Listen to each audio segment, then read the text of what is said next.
Que Dios te bendiga. Yo he titulado esta predicación Vivir en Victoria. ¿Cuántos de los que aquí estamos queremos vivir en victoria? En victoria, ¿verdad?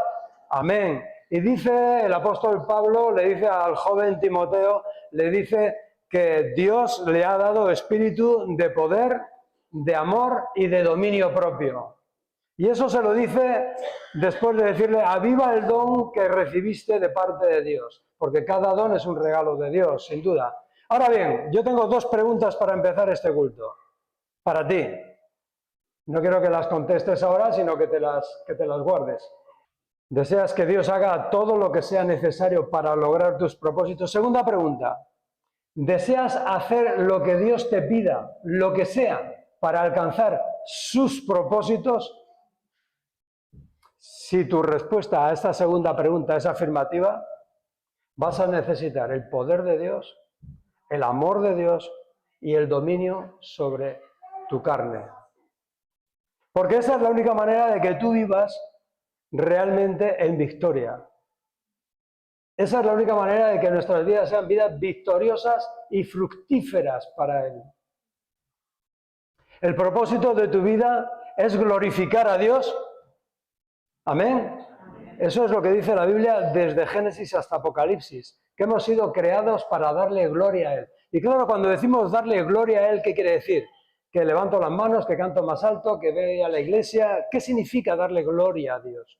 ¿Gloria a Dios le damos cuando estamos en el local de la iglesia solo o le damos en todo lugar donde quiera que nos encontremos?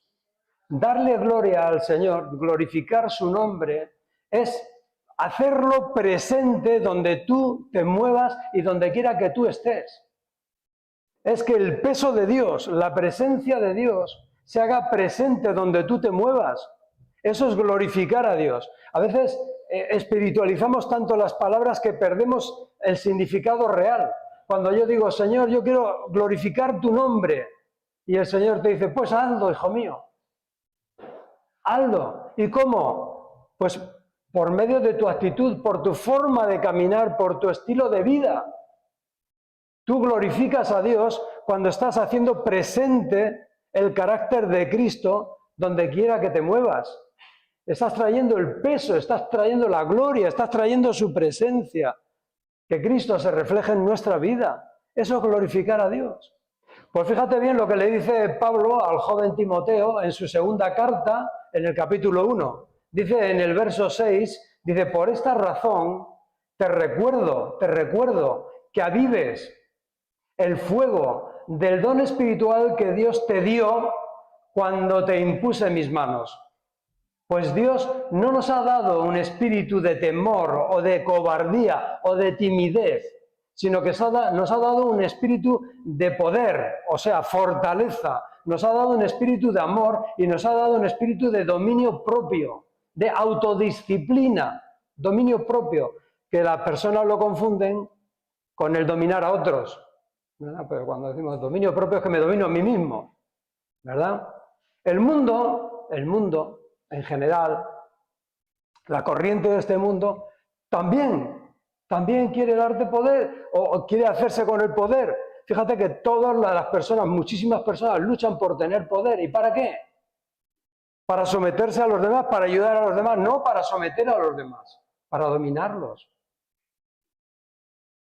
Y dicen, no, pero es que como no aman, sí aman. ¿Cómo que las personas no aman? Pero no a Dios, pero aman otras cosas. Se aman a sí mismas, son ególatras. Qué diferente es el espíritu del mundo al espíritu de Dios. Pero qué fácilmente, ¿verdad? Nos hace ver que sí, no, tú lo que necesitas es poder.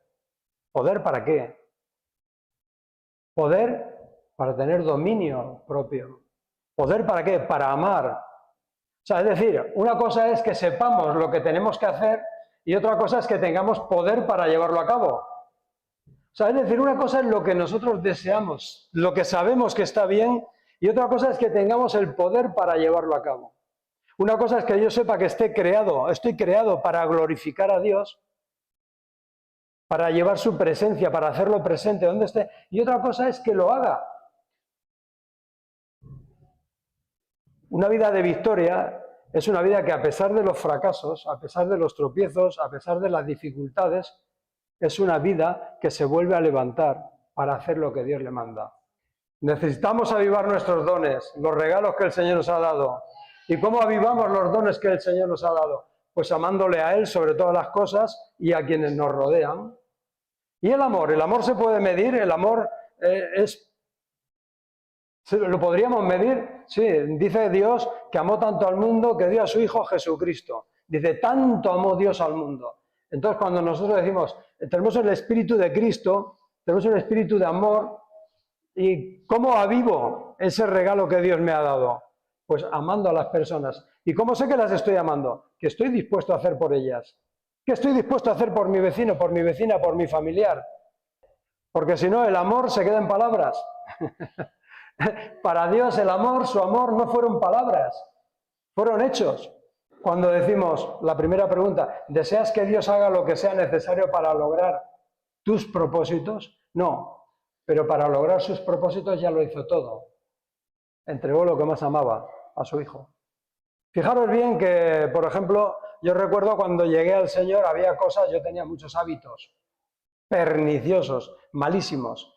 Dejé muchas cosas porque me encontré con Cristo, me enamoré de Cristo, me enamoré del Evangelio y eso creó en mí tal deseo por sus cosas que todas las demás cosas que antes tanto me dominaban y me gobernaban perdieron poder sobre mi vida. Una de ellas era el tabaco. Yo fumaba empedernidamente. Llegaba a fumarme hasta 2 cajetillas diarias. Pero cuando conocí al Señor, era tanto el amor que sentía por Él, que superaba con creces el poder que tenía esa cadena sobre mi vida. Y el poder del cristiano para poder vivir en victoria es que ama tanto a Dios que cualquier otro amor, cualquier otro deseo se queda en un segundo plano o tercer plano. Y hace cualquier cosa por agradar al que tanto ama y desprecia a lo que tanto daño le hace. Por eso, si tú quieres vivir en victoria, tienes que aplicar y tienes que avivar el don del Espíritu Santo en tu vida. El poder, el amor, el dominio propio. Porque cuando tú ames a Dios de esa manera tan potente, tan incondicional, el resto de los deseos van a pasar a un plano secundario. Yo no sé cuál es tu situación. Yo no sé si a veces te sientes fracasado. Dices, mira que llevo tiempo luchando con eso. Oye, no puedo, ¿eh? Déjame que te dé un secreto que he podido experimentar en mi vida. Porque todavía lo amas. O porque no hay un amor mayor que ese en tu vida. Y dirás, no, eso no es así. No. Yo amo a Dios sobre todas las cosas. Si tú sigues esclavo de cualquier cosa y dices que amas al Señor, amas a esa cosa más que al Señor. Porque si sabes que no le agrada, el amor del Señor debería darte esa libertad y ese poder para rechazarlo. ¿Estás de acuerdo conmigo o no? Necesitamos ese poder de Dios. Necesitamos amar a Dios de tal manera que eso traiga libertad y victoria a nuestra vida. Que no te sientas un fracasado. De eso vamos a hablar hoy. De fracasos y de fracasados. ¿Es lo mismo fracasar en un área de la vida que ser un fracasado? No. Tú puedes tener fracasos en tu vida. Todos tenemos alguna vez algún fracaso. ¿Por qué? Porque estamos en esa condición humana. Pero tú no eres un fracasado porque estás en Cristo. Tú no eres una fracasada. Eso es muy diferente. Entonces, a lo que nos llama el Señor es a vivir en victoria. Pero fíjate bien que continúa en el verso 8. Le dice Pablo al joven Timoteo, le sigue diciendo, así que nunca te avergüences de contarles a otros acerca de nuestro Señor, ni te avergüences de mí, aun cuando estoy preso por Él. Y fíjate bien, esta frase la he subrayado yo. Con las fuerzas que Dios te da, con las fuerzas que Dios te da, no con las fuerzas que tú tienes, sino con las fuerzas que Dios te da, prepárate para sufrir conmigo a causa del Evangelio. Pues Dios nos salvó y nos llamó para vivir una vida santa. No lo hizo porque lo mereciéramos, sino porque ese era su plan desde antes del comienzo del tiempo. ¿Para qué? Para mostrarnos su gracia por medio de Cristo Jesús. Dios nos ha dado todo lo que es necesario para servirle, y el enemigo sabe cuando tú no tienes verdadero interés en usar los dones que Dios te ha dado. Lo sabe mejor que tú. Él sabe perfectamente que aunque Dios te ha dado dones, tú no estás interesado en usarlos. No estás interesado en avivarlos. Y eso lo sabe perfectamente Él. Entonces es cuando viene el fracaso a nuestra vida. ¿Dios te ha dado dones? Por supuesto que sí. ¿Los estás avivando? ¿Los estás ejerciendo? Sí, gloria a Dios. Pues vas a vivir en victoria. Pero cuando el diablo sabe que nosotros no tenemos un verdadero interés en usar lo que Dios nos da, él lo ve perfectamente por nuestras actitudes, lo ve por nuestro comportamiento, lo ve por nuestro caminar. Y él sabe perfectamente que eso lo puede utilizar para que fracases y para que te avergüences. Por eso muchos cristianos viven avergonzados. Pablo le dice a Timoteo, al joven Timoteo, no te avergüences de predicar el Evangelio, no te avergüences de mí. Aviva el don que Dios te ha dado. ¿Por qué no lo avivas? Porque Pablo sabe perfectamente que si no avivas los dones que Dios te da, puedes acabar fracasando y puedes acabar avergonzado delante de las personas. ¿Y cuántos cristianos viven avergonzados? ¿Cuántos cristianos viven que no son capaces de dar testimonio del quién les salvó, quién cambió su vida? En el primer libro de Samuel, en el capítulo 11, y fíjate, si yo te digo o te nombro la persona Saúl, ¿qué te viene a la mente? Saúl, una persona fracasada. ¿Es verdad? ¿Empezó bien? Sí. ¿Tenía todo lo necesario para acabar bien? Sí. ¿Pero cómo acabó? Fracasado. Ahora, si yo te digo David, ¿qué te viene a la mente? Un hombre con el corazón según lo que Dios desea y no tuvo fracasos en su vida. Cayó en el adulterio, acabó con la vida de Urías, etcétera, etcétera, etcétera. ¿Tuvo fracasos? Sí. ¿Pero murió como un fracasado? No. Esa es la diferencia que quiero que veas en esta mañana. Cuando tú vivas el don que Dios te da, cuando tú quieres glorificar a Dios, necesitas de su poder, necesitas de su amor y necesitas, ¿cómo no? Del dominio propio. Esa es la única manera de que vivamos en victoria. La diferencia entre Saúl y David pues radica en cómo afrontaban delante del Señor sus fracasos. Esa es la clave. ¿Cómo afrontas tus fracasos delante del Señor? Si tú te sientes un fracasado, si te sientes una fracasada, algo está fallando. Dios no ha acabado contigo, No ha acabado su obra. Él quiere continuarla. Él te ha dado unos dones, quiere que los avives. Quiere que vivas en victoria, quiere que le glorifiques. Él no se va a dar por vencido. Incluso llegarán pruebas a tu vida y dirás, ¿y por qué me pasa esto a mí? ¿O para qué me pasa esto a mí? Porque te tienes que conocer. ¿Tú crees que cuando llega una prueba a tu vida, una dificultad, es porque Dios quiere saber cómo estás? ¿Que Dios te está probando para saber cómo estás? No, si Él lo sabe perfectamente, lo sabe mejor que tú.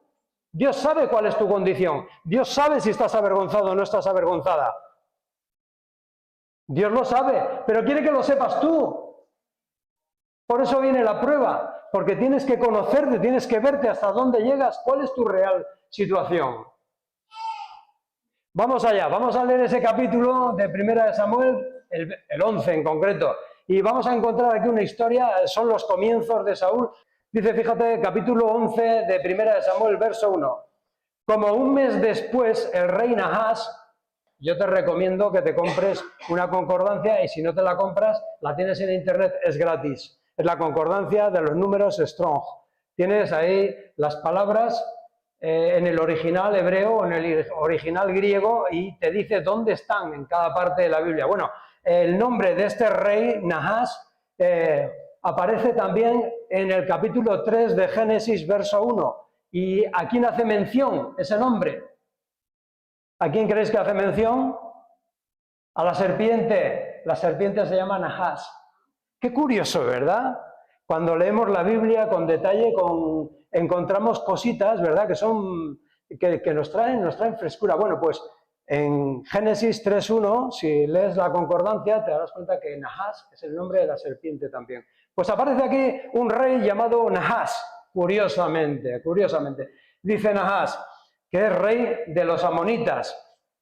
Dirigió a su ejército contra la ciudad israelita llamada Jabes de Galaad. Está al este del río Jordán, lo que ahora se conoce como los Altos del Golán. Es una zona más bien desértica y era un pueblo más bien pequeño, aunque pertenecía también a las tribus de Israel. Dice que Jabes de Galaad, pero los habitantes de Jabes pidieron paz. Dijeron, haz un tratado con nosotros y seremos tus siervos, rogaron.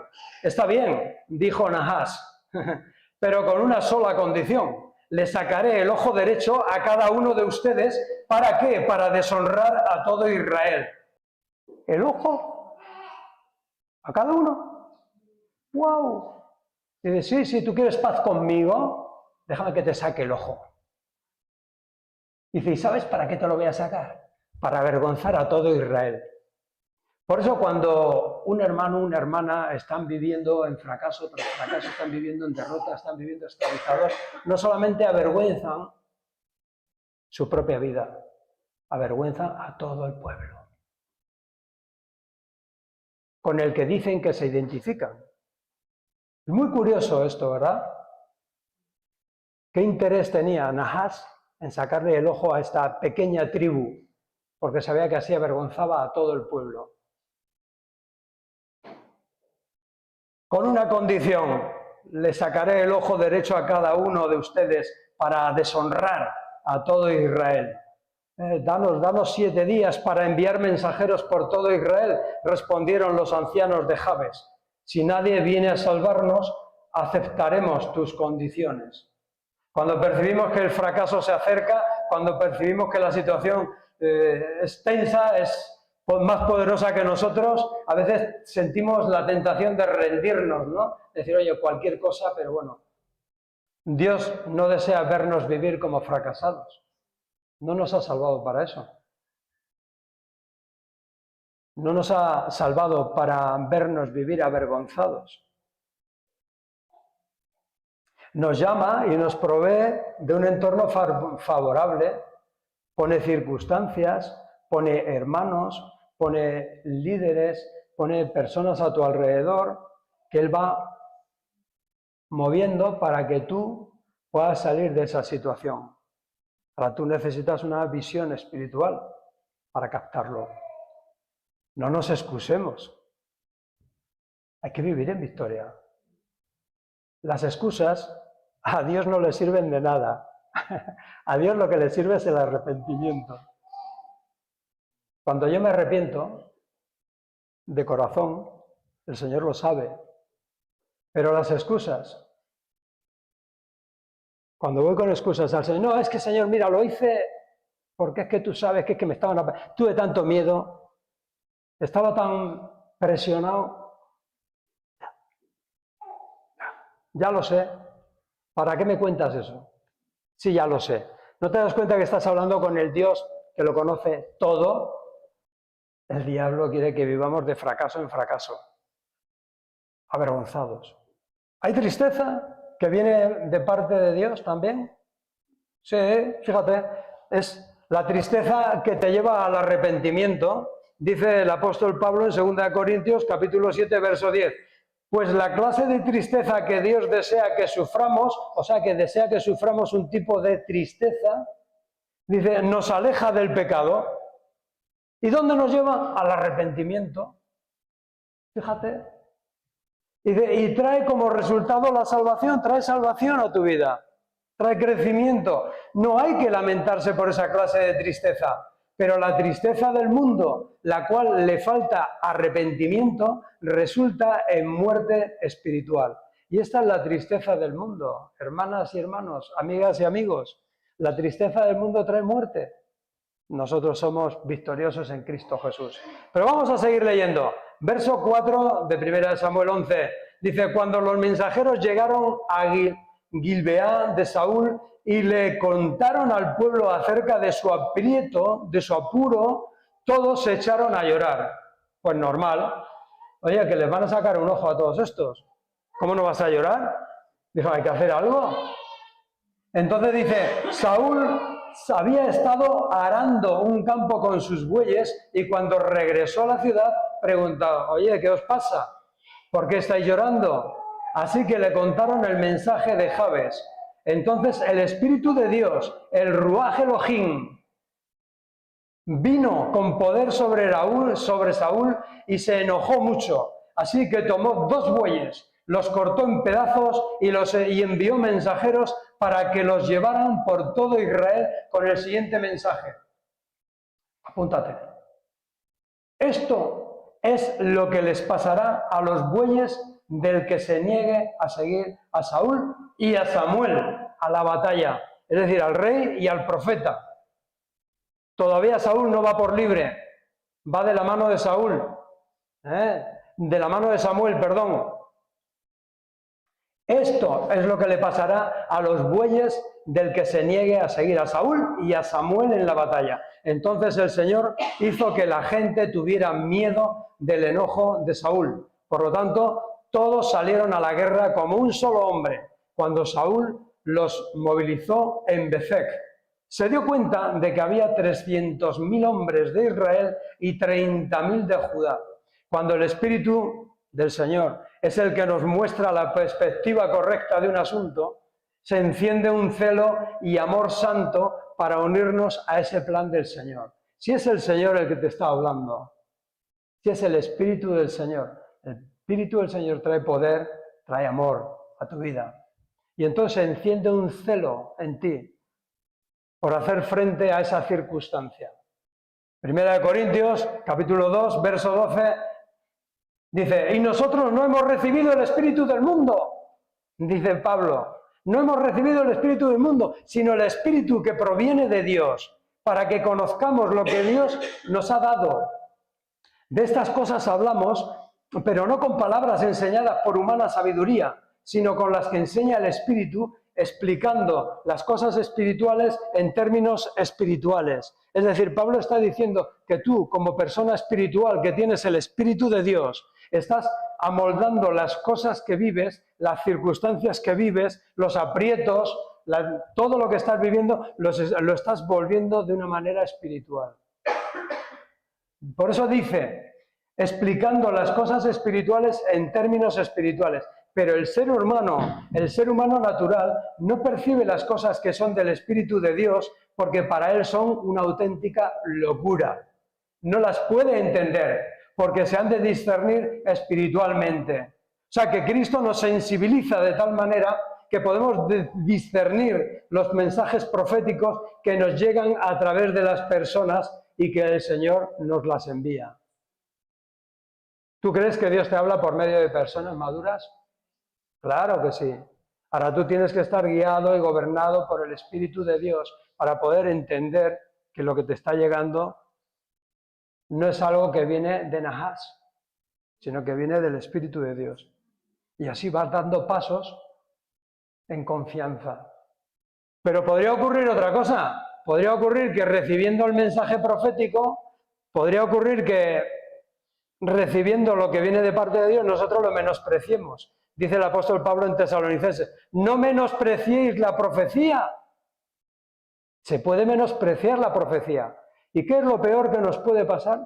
Lo peor que nos puede pasar es que recibiendo un mensaje profético de parte de Dios en su palabra y refrendado por su palabra, porque si algo no está refrendado por la palabra de Dios, no viene de Dios.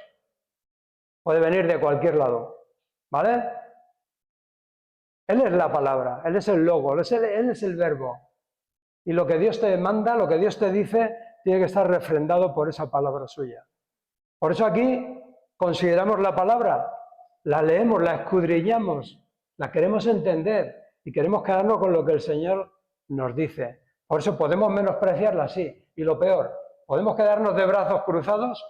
Sí, Saúl se podía haber quedado de brazos cruzados. El pueblo se podría haber quedado de brazos cruzados. Y cuando ocurre que nos quedamos de brazos cruzados ante lo que el Señor nos está demandando, ¿sabes lo que puedes esperar? que tus bueyes, que tu poder, que tu capacidad sea troceada y no sirva para nada. ¿Lo puedo decir más claro? Dice Saúl, todo el que no venga, sus bueyes acabarán como estos, troceados. Pero es que es muy serio de lo que estamos tratando. Cuando tú te quedas de brazos cruzados, cuando Dios te está hablando y no haces nada, cuando menosprecias lo que Dios te está diciendo, todo aquello en lo que confías, tus fuerzas, tus trabajos, tus familias, tus amistades, todo eso puede acabar troceado. Porque no estarás edificando sobre la roca que es Cristo. Estarás edificando sobre la arena. Todo se puede ir. Vemos aquí a Saúl en los comienzos. Entonces Saúl envió a los mensajeros de regreso a Jabes de Galaad para decir: los rescataremos mañana, antes del mediodía. Cuando llegó el mensaje, hubo gran alegría en aquella pequeña ciudad. Así que los hombres de Jabes dijeron a sus enemigos, a los de Amón, a los amonitas: mañana iremos a ustedes y podrán hacer con nosotros lo que quieran. Pero a la mañana siguiente, antes de amanecer, Saúl llegó con su ejército dividido en 3 destacamentos. Fíjate que el 3 es muy importante. Pero fíjate que ya con 3 columnas quiere decir que trae 3 generales que van llevando a 3 partes del pueblo de Israel, y detrás van 100.000 o 110.000 irían detrás, ¿no?, de cada general. ¡Wow! Tú los ves llegar. Entonces atacó por sorpresa a los amonitas y los masacró durante toda la mañana. El resto del ejército amonita quedó tan disperso, que no había 2 de ellos juntos. ¡Ay! ¡Aleluya! Salieron corriendo, porque ahí venía el pueblo de Dios dispuesto a obedecer lo que había escuchado de parte de Dios. Cuando nosotros nos disponemos a hacer lo que hemos escuchado de parte de Dios, puedes tener garantía que tienes victoria. Tienes victoria. No te quedes de brazos cruzados. No menosprecies lo que Dios te dice. Entonces la gente clamó a Samuel, al profeta, y la gente que iba allí, los guerreros, le dijeron: ahora, ¿dónde están esos hombres que decían: ¿por qué debe Saúl gobernarnos? Tráiganlos aquí y los mataremos. Porque había algunos que habían dicho: no, ¿por qué va a ser Saúl el que gobierne? Porque lo había elegido Dios. Entonces había una parte del pueblo que había dicho: Saúl, ¿y por qué Saúl? Podía ser otro. Y le dicen a Samuel: trae a esos que decían, a ver, ¿por qué Saúl? Porque después de ver la victoria decían: no, tenía que ser Saúl. Pues esos que dijeron que no tenía que ser Saúl, que vengan aquí, que los vamos a matar. Y ahí sale Saúl y respondió: nadie será ejecutado hoy. ¿Por qué? Porque este es un día, el día del Señor, el día en que el Señor rescató a Israel. ¿Cómo voy a matar a nadie? Has hablado, te has equivocado, has fracasado, has pensado que yo tenía que ser el rey, pero a mí eso ya no me importa. A mí lo que me importa es que el pueblo de Israel está libre. ¿Y cuántas veces te encuentras con personas que critican, que dicen, que cuestionan lo que otros están haciendo? Y tú tienes que mantenerte fiel. Tienes que decir: no, yo he escuchado de parte del Señor que esto tiene que funcionar así y voy a hacer que funcione así. ¿Esto lo podemos aplicar aquí, a nuestra vida? Por supuesto. Tú estás constantemente recibiendo mensajes de parte del Señor para que hagas esto, hagas aquello, para que lo glorifiques donde quiera que estés. Y si te quedas de brazos cruzados, estás poniéndote en riesgo. Estás llevando una vida de persona fracasada, cuando Dios lo que quiere es que lleves una vida de victoria. Que Él te ha dado todo, que Él te ha dado su espíritu, que es el don más maravilloso que puede recibir una persona cuando nace de nuevo por medio del arrepentimiento, que es el Espíritu de Dios, el Espíritu de poder, el Espíritu de amor, el Espíritu de dominio propio, un amor que te hace amar a Él sobre todas las cosas y a tu prójimo como a ti mismo. Nunca debería ser el objetivo darle el protagonismo al recurso humano, de verdad. Aquí Saúl está diciendo: ¿cómo los voy a matar? Si esto es un día de rescate, si es un día de redención. Y nunca debería ser nuestro propósito, nuestro objetivo, darle la gloria a ningún recurso humano, ni pastor, ni persona, nada. El mérito, la gloria, el honor, la honra la merece Cristo. Nunca una persona. Y Saúl aquí está súper bien. Saúl lo ve claramente y dice, ¿qué dices? ¿A quién vas a matar? Si estamos viviendo una victoria. ¿Qué estás viviendo aquí en este local? ¿Qué estás viviendo en este momento de aposento alto? Estás viviendo una victoria y a veces se te va a la cabeza pensando quién viene, quién no viene, quién ayuda, quién no ayuda, quién no sé qué. No pienses en eso. Piensa que estás viendo la obra de Dios. ¿Te das cuenta qué aplicación tan sencilla? Pero Nahás, el traidor, Nahás, el acusador de los hermanos, te va a traer a la cabeza. Déjame que te saque un ojo. Luego, verso 14, Samuel dijo a la gente, venid, vamos todos a Gilgal para renovar el reino. Y Gilgal es un nombre que viene a decir algo así, como redondear o como cambiar algo, quitar algo que no era necesario. Esa es la raíz del nombre de Gilgal, ¿no? Es una forma. De hecho, la palabra circuncisión tiene alguna raíz, alguna connotación relativa a Gilgal, ¿no? Es decir, es quitar aquello que nos estorba, que no... Dice Samuel, dice, vamos, venid, vamos todos, dice, que vengan estos sí, estos no. Dice, vamos todos a Gilgal para renovar el reino. Así que todos fueron a Gilgal y en una ceremonia solemne delante del Señor proclamaron rey a Saúl. Y después ofrecieron ofrendas de paz al Señor. Y Saúl y todos los israelitas se llenaron de alegría. El único objetivo de tu lucha es hacerlo a Él presente. Hacer presente a Cristo donde quiera que te muevas. Es extender su reino. Si luchamos al lado del Señor, nunca vas a destacar. ¿Te das cuenta? ¿Estás dispuesto a eso? Si tú luchas agarrado al Señor Jesús, tú nunca vas a destacar. ¿Va a destacar Él? Pues si no estás agarrado a tus cosas, no las suyas. Estás buscando tus cosas, no las suyas. ¿Cuántas personas están padeciendo por el nombre de Cristo? ¿Cuántas personas no tienen nada por Cristo? ¿Cuántas personas han perdido su casa? ¿Cuántas personas han perdido su trabajo? ¿Cuántas personas están perdiendo cosas por estar agarrados a Cristo? Pero que destaque Él, ¿no? Gloria a Dios. Ese es el deseo de nuestro corazón. Así es la manera de vivir en victoria. El Espíritu, el que quiere gobernarnos y ayudarnos a tomar buenas decisiones, nos ha dado incluso la mente de Cristo, para que podamos entender las cosas a su manera. ¿Estamos entendiendo? ¿Por qué? Porque tenemos un mismo espíritu, estamos en un mismo espíritu, pero estamos llegando al final. Hay quien piensa que debería estar exento de los fracasos, que no tendría que tener fracasos, no tendría que tener debilidades, no tendría que pasar por apuros, no tendría que pasar por persecución. ¿Por qué? Porque tiene una relación con Dios, mayor o menor. Y sin embargo, la realidad es que Dios permite que tengamos fracasos. ¿A que sí? Lo que para ti podría ser un posible fracaso, deberíamos de convertirlo con su ayuda en algo que le glorifique. Dios no se ha dado por vencido con tu vida. Está empeñado en hacer de ti una persona que llegue a buen término. Y eso está garantizado por la muerte en la cruz.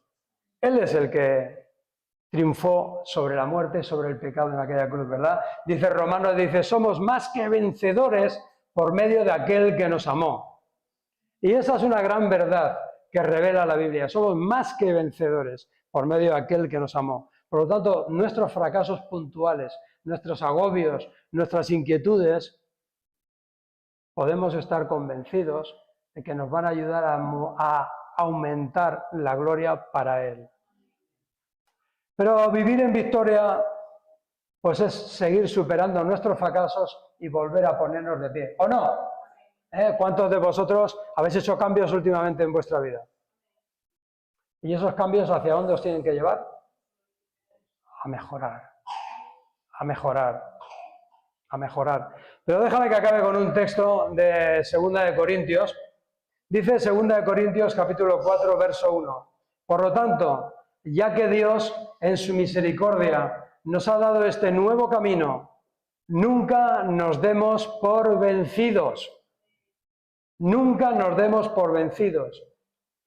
Lo segundo que tenemos que hacer, lo primero es nunca darnos por vencidos. En segundo lugar, fíjate bien, y esta frase subráyala, verso 2, rechazamos todas las acciones vergonzosas y todos los métodos turbios que el diablo quiere poner a nuestro alcance. Los rechazamos porque sabemos que a Dios no le agradan. Y aquí dice el apóstol Pablo a todos los creyentes: rechazamos todas las acciones vergonzosas y los métodos turbios. No tratamos de engañar a nadie ni de distorsionar la palabra de Dios. Decimos la verdad delante de Dios y todos los que son sinceros lo saben bien. Si la buena noticia, si el evangelio que predicamos está escondido detrás de un velo, solo está oculto de la gente que se pierde. Satanás, ¿qué nombre ponemos ahí? Nahash, ¿no? El diablo. Quien es el Dios de este mundo ha cegado la mente de los que no creen. Son incapaces de ver la gloriosa luz de la buena noticia. No entienden este mensaje acerca de la gloria de Cristo, quien es la imagen exacta del Dios vivo.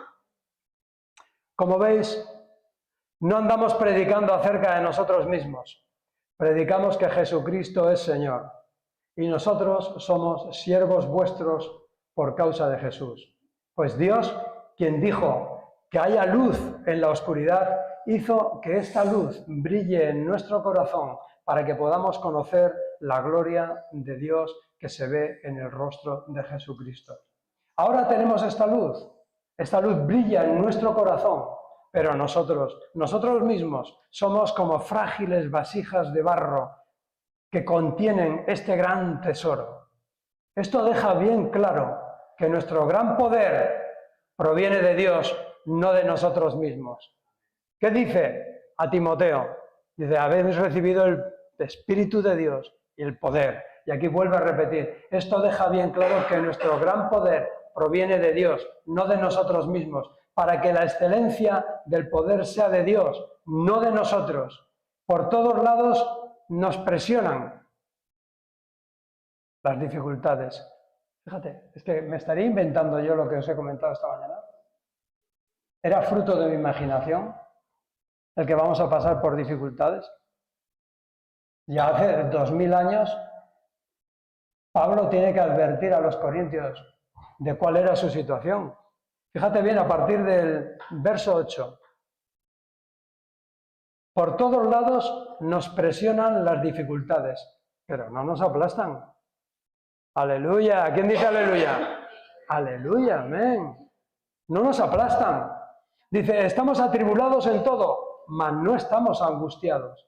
Estamos estamos perplejos, estamos en apuros, pero no caemos en la desesperación. ¿Estás desesperada? ¿Estás desesperado en esta mañana? ¿Hay alguna circunstancia que te haga desesperarte? No, porque vives con esperanza. Somos perseguidos, pero nunca abandonados o desamparados por Dios. Somos derribados, pero no destruidos. Mediante el sufrimiento, nuestro cuerpo sigue participando de la muerte de Jesús, para que la vida de Jesús también pueda verse en nuestro cuerpo. Es cierto, vivimos en constante peligro de muerte porque servimos a Jesús, para que la vida de Jesús sea evidente en nuestro cuerpo que muere. Así que vivimos de cara a la muerte, pero esto ha dado como resultado vida eterna para ustedes, para vosotros. Sin embargo, seguimos predicando porque tenemos la misma clase de fe que tenía el salmista cuando dijo, creí en Dios, por tanto hablé. Qué difícil sería creer en Dios y no hablar de Él. ¿Cómo puede ser que hayamos conocido a alguien tan grande, al único, al verdadero, al todopoderoso, y no tengamos una palabra de parte de Él para quienes nos rodean? Eso es un fracaso. Eso es un fracaso. Pero Dios no quiere que vivamos así. Dice Pablo, yo digo lo mismo que decía el salmista, creí en Dios, por lo tanto, hablé. No podía evitarlo. Sabemos que Dios, quien resucitó al Señor Jesús, también nos resucitará a nosotros con Jesús y nos presentó ante sí mismo junto con ustedes. Todo esto es para beneficio vuestro. Y a medida que la gracia de Dios alcance a más y más personas, habrá abundante acción de gracias y Dios recibirá más y más gloria. Eso es lo que queremos nosotros aquí. Esforzarnos, seguir predicando a Cristo, para que más y más personas conozcan a Cristo, conozcan del valor de su salvación y puedan darle gloria y más gloria y más gloria al Señor y a su vez extiendan este mensaje a otros. Ese es el objetivo de esta congregación. Nosotros, que darle la gloria a Él. Es por esto, verso 16, yo este lo he subrayado también, subráyatelo si quieres, pero dice, es por esto que nunca nos damos por vencidos. ¿Apuntas? Nunca nos damos por vencidos. Es decir, no nos vamos a quedar de brazos cruzados. Aunque nuestro cuerpo está muriéndose, nuestro espíritu va renovándose cada día, pues nuestras dificultades actuales son pequeñas y no durarán mucho tiempo. Sin embargo, nos producen una gloria que durará para siempre y que es de mucho más peso que las dificultades actuales. Así que no miramos las dificultades que ahora vemos, en cambio, fijamos nuestra vista en cosas que no pueden verse, pues las cosas que ahora podemos ver pronto se habrán ido, pero las cosas que no podemos ver permanecerán para siempre. ¿Qué capítulo de la palabra? ¿Qué necesidad tenemos de leerlo una y otra vez? A veces nos podemos encontrar solos, abandonados, sufriendo, casi presionados de tal manera que esto no tiene salida. ¿Por qué Dios permite esto? Mira, hermano y hermana, Dios no te ha llamado para que vivas en fracaso constante. ¿Puedes fracasar? ¿Puedes tropezar? Pues claro que sí. Pero Dios te llama a levantarte otra vez. Porque su mano siempre está extendida. Y su espíritu de poder, de amor y de dominio propio es lo que va a hacer posible que tú seas una persona que le dé gloria a Él. ¿Amén?